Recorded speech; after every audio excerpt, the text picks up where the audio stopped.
Ayan, Ford Ranger 2.2. Kapag mabilis na yung takbo, lumalabas yung powertrain. So in-scan natin. Ito yung problema. Ayan mga sir. Ayan po yung problema niya. Mass or volume airflow. A circuit range performance. So check natin yung ano nito, yung sa papuntang turbo, tsaka yung mga hose or intercooler. Checkin natin kung anong meron.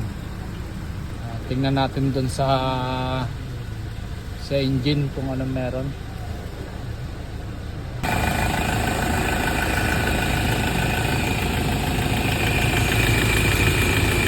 Dito madalas umano ang nagkakaroon ng biyak.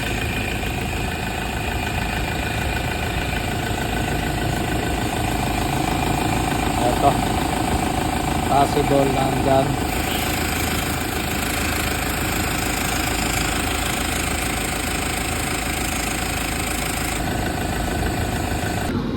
Ayan mga sir, yan yung cause ng low power train lumalabas.